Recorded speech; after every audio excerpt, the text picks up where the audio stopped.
and welcome to this edition of Inside Tacoma. I'm your host, Randall Lewis. Our guest for our conversation today is City Council Member Catherine Ushka. Thank you. And even though it's February, we'll say Happy New Year because you haven't been here yet this year. There you go. Well, we're going to celebrate the Lunar New Year in Lincoln District this coming weekend. So okay. Yeah.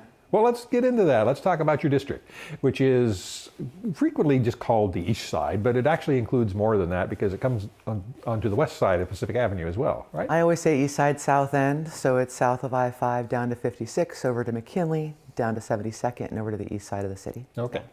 So starting in the Lincoln District, I'm guessing the folks in the Lincoln District are really happy that the city's done tearing up the streets in the Lincoln District. I think that people are very happy that the city's done tearing up the streets, and the infrastructure improvements are amazing. So the New Year's celebration was supposed to be a few weeks ago when we had that snowstorm. So it was delayed until now, but I was there yesterday, and there's just a few more benches and planters there than there were before. So I think it's going to be great because we get to do it down there on Yakima rather than on Pacific. And it's built for that, so. Yeah, they put that, I can't remember the name of the kind of lighting where it goes over the streets. So it's, I want to call it placemaking lighting, but it's not up yet because it's on back order.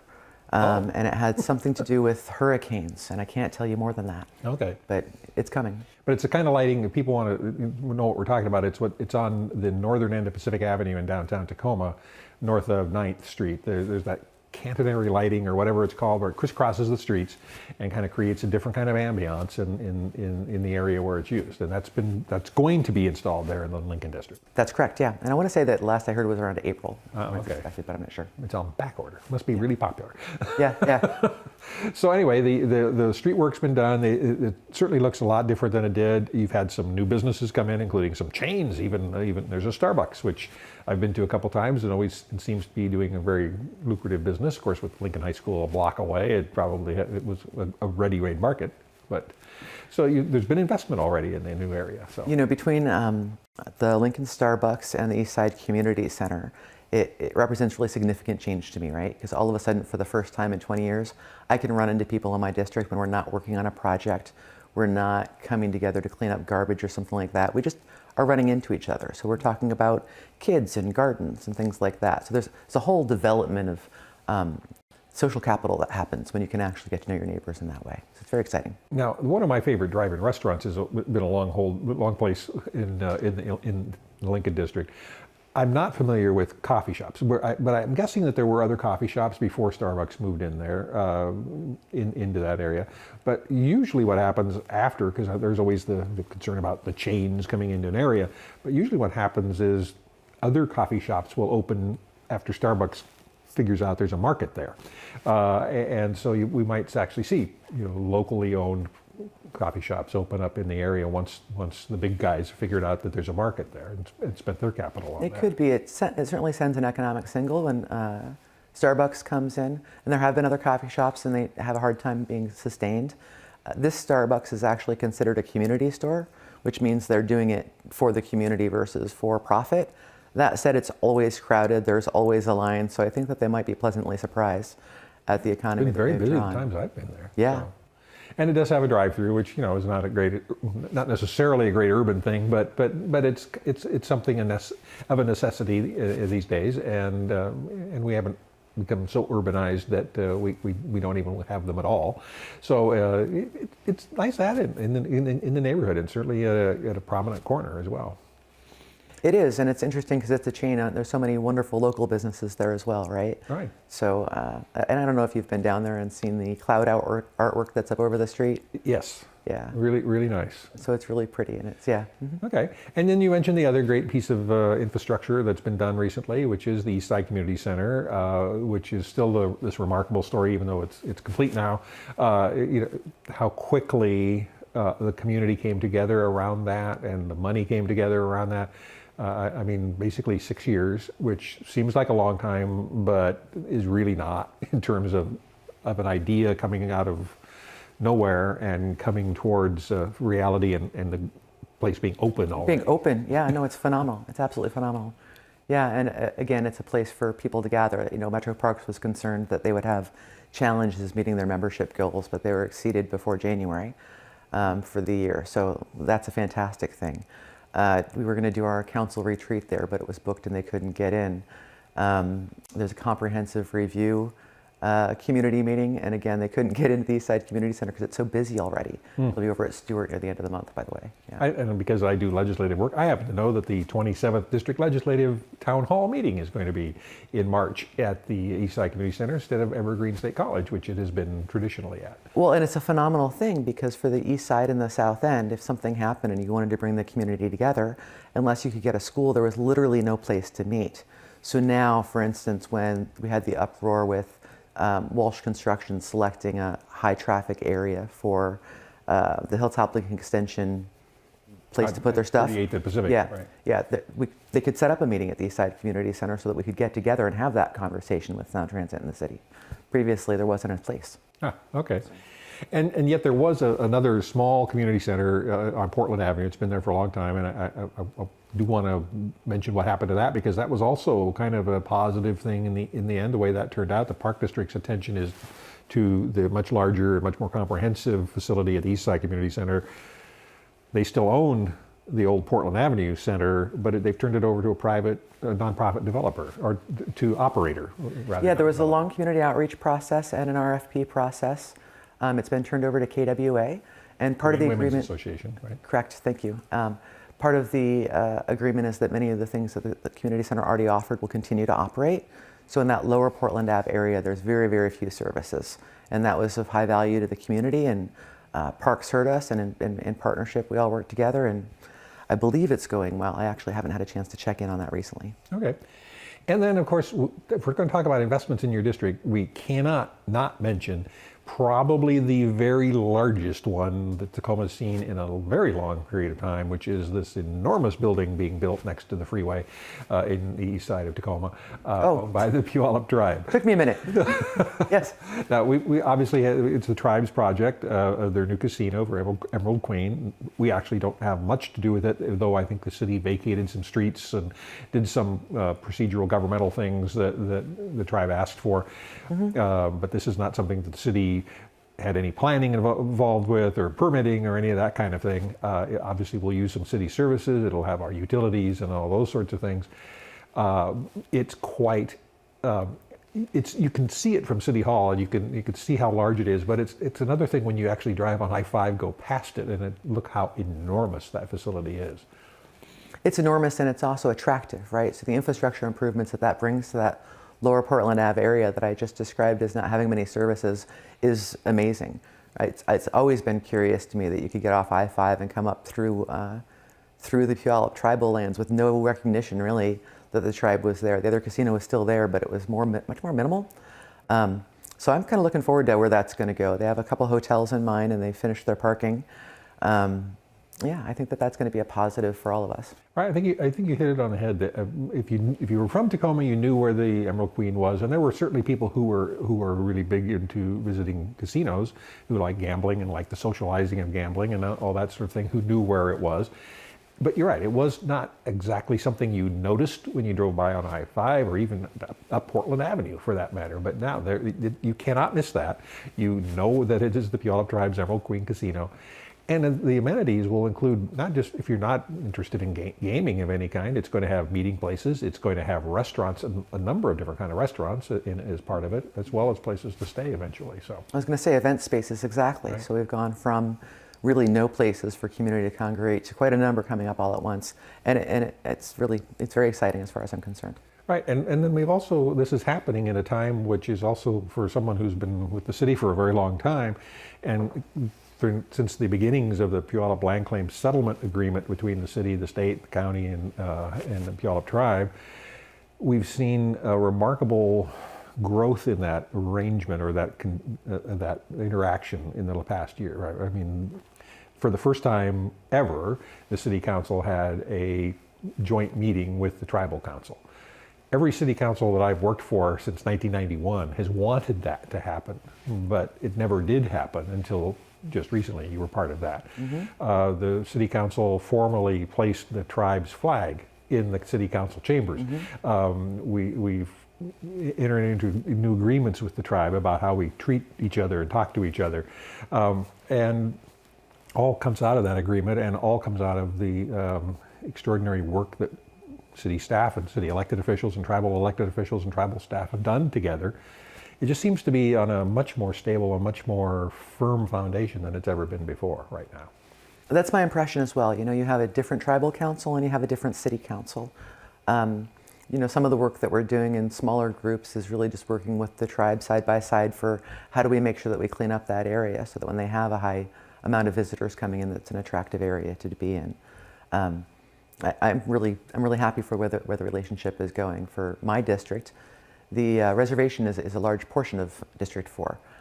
So that interaction and that connection with the broader city is, I have a lot of hope for the future and where that can go. Even in partnering with us when we're looking at the Sound Transit Eastside Station on the other side of I-5, you know, where will that go and how will we make sure that it's invitational not just to residents of the East Side or Pierce County coming to access it, but also for use for the tribe and people coming and going to the casino. When we work together, we certainly are going to get a lot more done than we could when we didn't. Right. And the economic value, of course, of the casino will be immense in and of itself. There is, of course, the money goes to the tribe. It's their facility. It's their economic investment. But they do share some of the profits from their casinos with local community under their compact agreement with the state of Washington. But that's not the reason this is important in and of itself. It's just the jobs. It's the other economic drivers that it will generate. I had to look at the list recently just to see, because of the growth of the tribe in terms of its gaming operations and other things it does, to see where they were in the ranking of Tacoma's largest employers. Multicare is still number 1. Franciscan's still number 2. The tribe's at number 3. So they're coming up, and if you take the city and the county out of the equation, because we're both large employers as well, the tribe is to the point that, you know, with the casinos fully open and operating, you know, they may, you know, bump up to number 2 or number 1.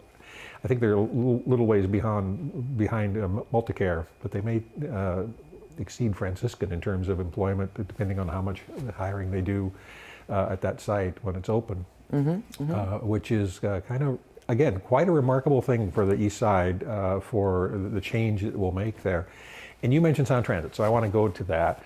That's another big public investment coming into both the East Side as well as into downtown Tacoma with the extension of the Central Link, which will run someday from Everett all the way to Tacoma. And it's still a few years out there, but we're in the planning stage right now. And there's 2 stops in Tacoma. There's the stop at Tacoma Dome Station, the final stop for now. And then there's an East Side stop, which right now is just called Eastside Tacoma. And that's the one we're talking about. Where exactly will that be? Right? So they don't know, and they don't know exactly where it's going to be right now, except that it's going to be on the south side of the north side of I-5, excuse me. North side of I-5. So which oddly makes it outside of the East Side. Right. But it still is meant to serve the East Side, so yes. But wouldn't that mean that somebody would have to go underneath I-5 on Portland Avenue to get to it? I'm so glad you asked that, absolutely. That's not an attractive walk to make right now. It's certainly not someplace that I would send my small child to go get on the train at the moment. So there's a lot of talk, a lot of discussion going on about how to make that attractive and accessible. I keep talking about a pedestrian bridge, and I just want to talk through this pedestrian bridge idea. If we had a pedestrian bridge that went over I-5 so that when you entered Tacoma, you not only acknowledge a tremendous engineering place, but it could also be artistic and acknowledge the tribe. It could be a phenomenal thing. But it would also allow you, when you got to the peak, it would be one of the only places that you could go and see both the mountain and the sound at the same time. I know this because I had an opportunity to tour the casino as it was being built and to stand on the roof. And when you stand on the roof, you can see both the mountain and the sound at the same time. So we don't know where that's going to go, but I'm going to keep talking about that pedestrian bridge and see if we can move it eventually. Okay, because we are still a ways out. I mean, and it's the agencies like Sound Transit, you know, become kind of, well, this is how we're going to do it. But they are an agency that can be influenced by elected officials, both the elected officials on its board, as well as local ones. We've seen it happen time and time again. If you watch Sound Transit's activities, which I do, they didn't want to put a tunnel through downtown Bellevue, but they are putting a tunnel through downtown Bellevue.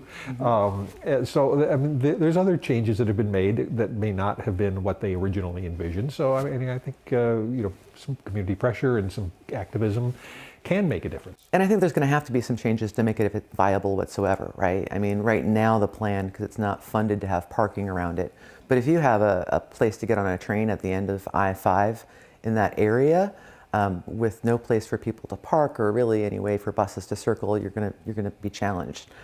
Personally, I look at the development of BRT down Pacific Avenue, and I'm hoping the next location for BRT is down Portland Avenue.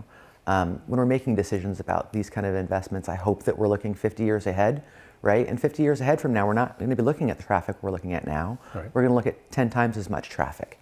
So how are we going to make sure that people can get, from the county and from inside Tacoma to that train station? If we just put it there with no facilities whatsoever, it's going to be a lost investment. And so the intent that I keep expressing is to make sure that it's viable 50 years from now. And I think that they absolutely listen to elected officials and others. I mean, and I don't think it's just because we're elected. I think the ideas that we're talking about are pretty logical to follow through. The challenge then becomes, though, how do you then put together the funding to make it happen? And that's the whole magic of partnerships, and that's where leadership comes in to see things through. That's how we ended up with the community center. Right. Yeah. Absolutely. Well, I think we've covered a lot of infrastructure and private and public infrastructure improvements and investments in the East Side. I do want to, before we run out of time, ask you about the pin you're wearing. We've had this trend recently in guests on Inside Tacoma wearing lapel pins, and so I'm going to ask about it when you have it on. Believe women is what it says. Do you believe people don't believe women? I don't think that I need to really explain to many people what I mean by believe women, just in the context of the Me Too movement in the last year. Specifically, I'm wearing it today, though, because I wanted you to ask me about it, quite frankly. It also happens to be purple, which is the color that is symbolized for Domestic Violence Month in October.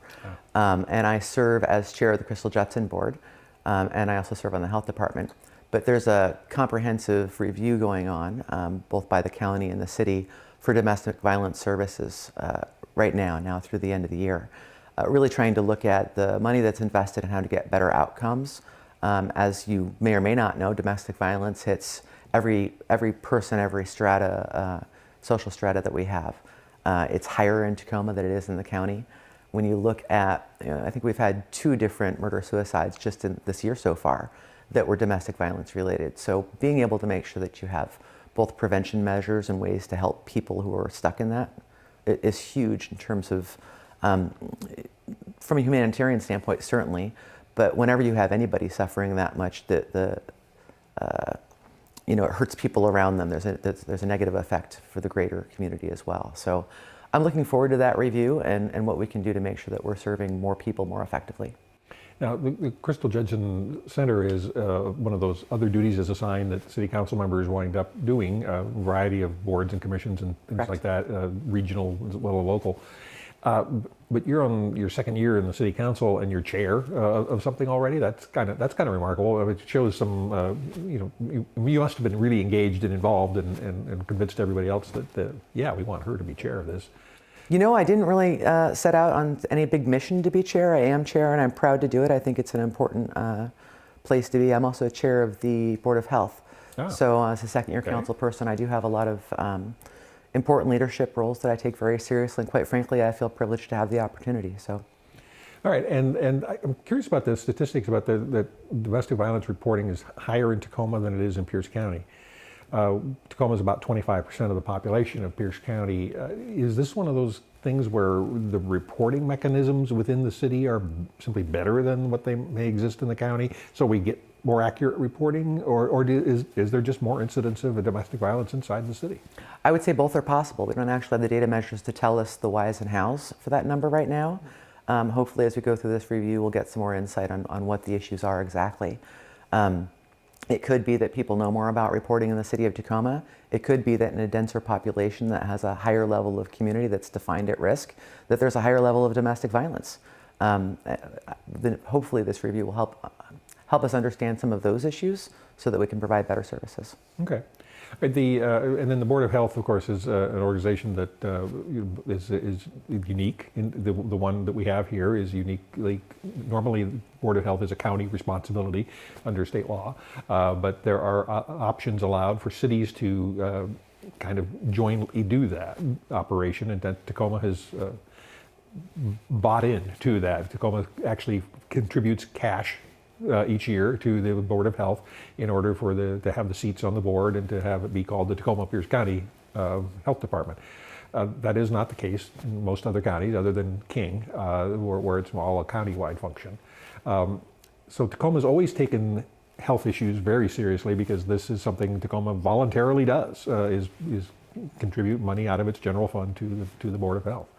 So what are the kinds of things that the Board of Health are looking at this year? You know, some of the things that we're looking at kind of on an ongoing basis is what is the health equity map, right? So you'll see that there's different zip codes throughout the district that are red on the map, which means not good, by the way. Some of these are similar to the areas that we targeted for opportunity zones, and some of them aren't.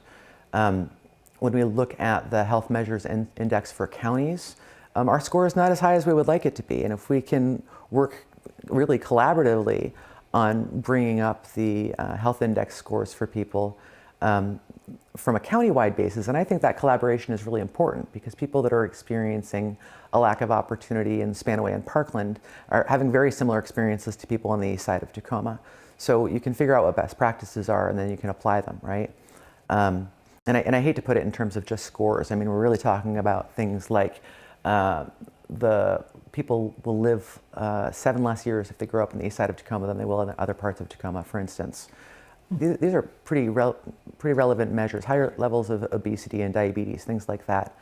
Lots of things that largely with appropriate intervention, education, and access to community.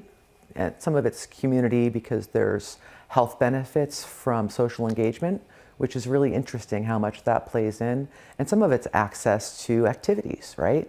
So the community center and the bike path on the east side are very relevant because all of a sudden, not only can you go someplace to meet somebody, but you can go there and do something active and healthy. So it's not just about having a good time, it's literally about extending people's lives and giving them a higher quality of life in every day that they live and breathe. And it's interesting because years ago, when city governments started talking about food policy as a local government issue, there was skepticism and pushback, and even from others who said, "What I mean, we're about police, we're about fire, we're about emergency services, we're about planning. We're not about food policy."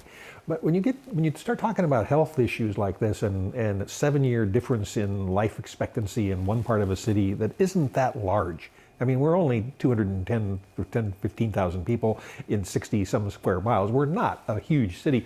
To have that kind of a disparity between various places where we live. It raises to my mind, anyway, some of these questions about food policy and the fact that the East Side still has a food desert in terms of no comprehensive grocery store. And I know that's been something that your predecessors on the City Council have talked about for years. Is it something that you are also focused on about how to address this as one of those aspects because if you don't have easy access to healthy foods, you probably visit the we don't call them bodegas in Tacoma, but I don't want to use a trade name of a store either.